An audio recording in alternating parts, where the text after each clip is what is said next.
In tonight's headlines, the heat is back on as the mercury hits a high of 34 degrees Celsius on the first day of the summer. Bankruptcy petitions in the city have risen to a 2-year high, with 871 individuals filling applications with the receiver's office.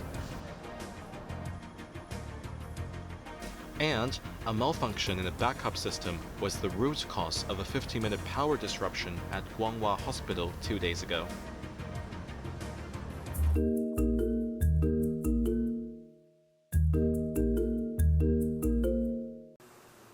The city's observatory has issued very hot weather alerts Friday on the summer solstice, with a record-breaking temperature.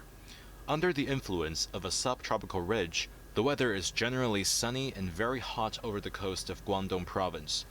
In the afternoon, the mercury once hit 34 degrees Celsius, matching the record high for summer solstice set in 1980. At one point, the Labor Department has also issued an amber work heat warning. A worker on the second-floor platform canopy at HOYIBC Mansion, Hoifu Court, was suspected to have suffered from the heat stroke while working in the heat during lunchtime. Firefighters arrived at the scene and assisted him in returning to the ground from the canopy. After initial treatment, he did not need to be sent to the hospital. With the amber work heat warning in effect, a lot of outdoor workers still need to work and find their own ways to escape from the heat wave. This construction worker, who brought his own mini fan, said his supervisor asked him to take breaks in between for about 15 minutes and drink water. The measures issued by the Labor Department include rearranging work schedules, replenishing water, and taking breaks as needed, along with other steps to prevent heat-related illnesses from working in high temperatures. According to the observatory, weather in the coming weekend will keep being hot and sunny, with the highest temperature reaching 34 degrees Celsius and 1 or 2 isolated showers on Sunday. Jeremy Zhu, Cable News.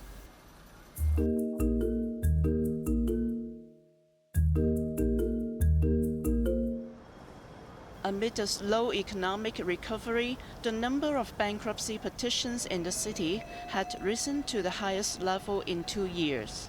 Latest figures by the official receiver's office showed that there were 871 personal bankruptcy petitions in May, up 17% from April and 35% higher from a year ago.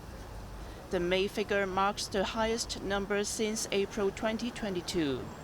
On the other hand, the office received 61 compulsory winding-up petitions in May, about 7% lower than April, and marked the second monthly drop, but still 85% higher compared to last year. There were also 43 winding-up orders by the court last month, which is 13.1% higher than April, but 18.9% lower year-on-year. Overall, there were 183 winding-up orders by the court in the first 5 months of the year, up 28% from a year ago.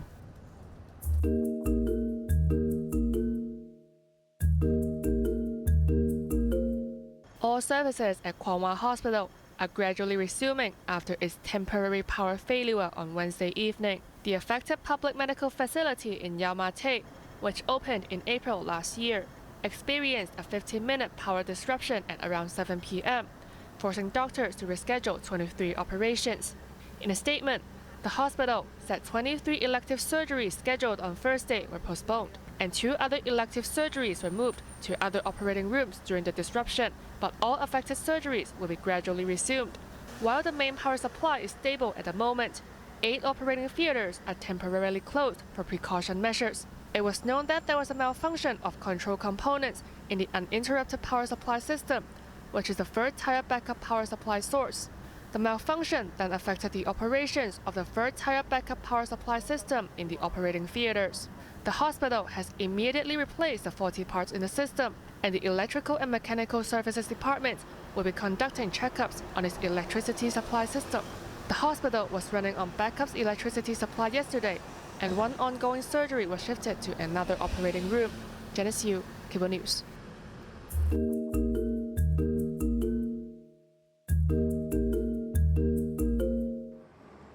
The Legislative Council today revealed a bill proposed by the Development Bureau, which is meant to regulate the construction industry's delayed payments. Currently, many subcontracting agreements allow the main contractors to only pay after a project completed. This leaves subcontractors without income during the construction period, putting them under money pressure.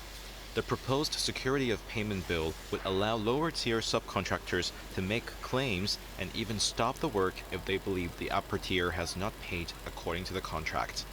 While some lawmakers express concerns that this may cause construction companies to face financial pressure, Secretary for Development Bernadette Lin believes the bill can stimulate positive pressure on the industry. Lin said, certainly it would be challenging, but if implemented properly, this pressure would have a positive influence to make everyone perform better. If there is an issue on insufficient cash flow, it needs to be addressed early. It is a matter of fairness and is what should be done. One cannot simply withhold payments due to cash flow issues, she added.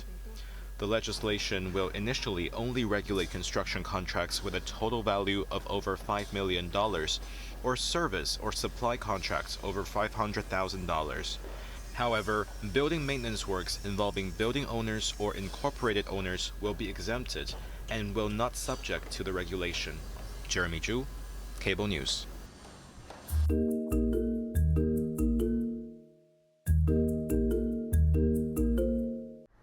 Parents of Confucian Taisheng Primary School students have filed for legal assistance against the school's sponsoring body, the Confucian Academy. 法團嘅校董會其實都唔知情嘅。 Pun Yin Kwan, head of the Parent-Teacher Association of the school in Wong Tai Sin, and also a member of the school management board, says the academy did not conduct any internal discussion or meetings with various stakeholders before deciding to close down the school. The academy has violated protocols and parents will not let it slip, Pun said. The Education Bureau has earlier appointed managers to the school on Monday to monitor the school situation and provide support to affected parents, teachers, and students.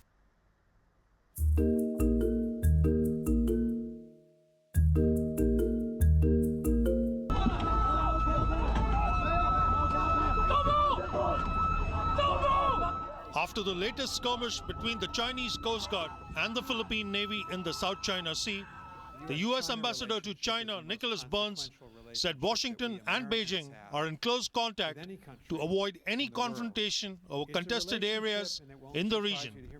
The South China Sea has become a dangerous flashpoint as both Beijing and Manila claim sovereignty over the Second Thomas Shoal, which is a part of the disputed Spratly Islands. These flashpoints have China and the US on opposite sides, Burns said, and it was important to keep communications lines open on such sensitive issues, he added. The Philippines has a naval outpost in the South China Sea and regularly sends vessels for resupply and crew rotation. However, China has always objected to such actions, saying it was a violation of Beijing's territorial integrity. The latest scuffle has gone a bit further after Philippine officials claimed that Chinese Coast Guard personnel wounded a Filipino Navy personnel and seized weapons and navigation equipment. Sachin Karpi, Cable News.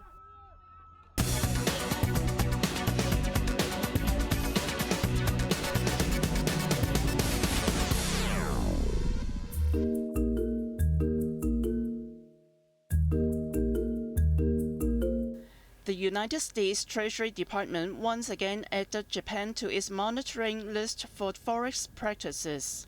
It is the first time since June last year for Japan to be on the watch list. In its biannual report to Congress, the U.S. Treasury also placed 6 other economies on the list: China, Germany, Malaysia, Singapore, Taiwan, and Vietnam. The report also said no major trading partners appeared to have manipulated its currency last year. While the Treasury pointed out that Japan has delved into markets to support the yen earlier this year, it took aim instead of Tokyo's large bilateral trade and current accounts surpluses. The U.S. Treasury said its expectation is that in large, freely traded exchange markets, intervention should be reserved only for very exceptional circumstances with appropriate prior consultations. and added that Japan is transparent with respect to foreign exchange operations, regularly publishing its foreign exchange interventions each month. Although the report stopped short of labeling any of its trade partners currency manipulator, it provided more information on China than on the other countries, pointing out issues such as anomalies in Beijing's current account data. It reiterated that China's failure to disclose foreign exchange interventions and its lack of transparency around key features of its exchange rate system makes it an outlier among major economies. Bess Leung, Cable News.